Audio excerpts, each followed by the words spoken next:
شبرا الخيمة حي شعبي من أحياء القاهرة الكبرى، بيوت جنب بعضها، ناس عارفين بعضها بالاسم، مجتمع صغير والأخبار بتتحرك فيه بسرعة. في عزبة عثمان تحديدا عايش طفل اسمه أحمد عمره 15 سنة وفي بداية حياته. في يوم 15 إبريل نزل أحمد عشان يشتري حاجة ويرجع تاني، لكن الساعات عدت وأحمد مرجعش، والأسرة بدأت تقلق. الأم بتدور في الشوارع والأب بيسأل الجيران، ومع الوقت الحي كله بدأ يبحث عن أحمد. في وسط الناس اللي بتدور ظهر شاب اسمه طارق عمره 29 سنة، وكان جار قريب منهم. كان بيشارك الأب في البحث ويدخل الأقسام ويسأل عن التطورات. كان بيقول جملة محدودة: مش هنام إلا لما أرجع لك أحمد. لكن الحقيقة في اتجاه تاني خالص. في الوقت ده تحديدا أحمد كان جثة في بيت طارق على بعد خطوات من بيت أسرته. اللي حصل جوه الشقة كان أبعد من فكرة الجريمة التقليدية. مفيش سرقة ومفيش انتقام.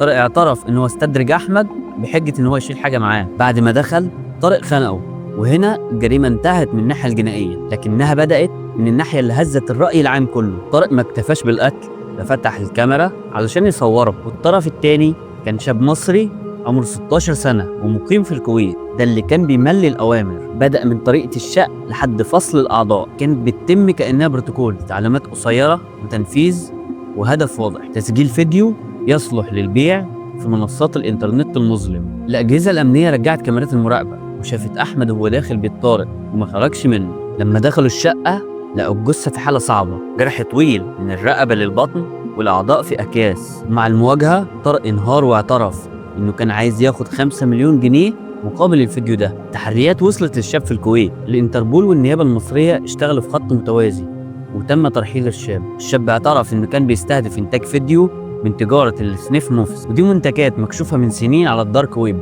اللافت هنا إن الشاب طلب من طارق إنه يكرر ده مع طفل تاني بعد الانتهاء من أحمد، بمعنى إن الجريمة كانت هتكون سلسلة. لكن سرعة التحرك الأمني منعت الكارثة. اللي حصل مش مجرد جريمة قتل، ده اختبار للطبقة الأضعف في المجتمع لما تتعرض لمغريات الدارك ويب، عالم ما بيعترفش بأي قوانين ولا قيم ولا إنسانية، مجرد سوق. وعشان كده القضية دي فتحت باب التساؤلات: إزاي الإنترنت المظلم وصل للأحياء الشعبية؟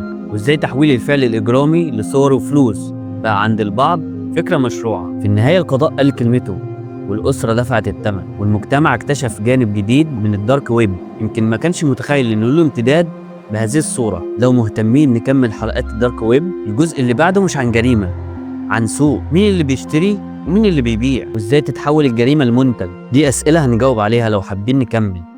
سلام.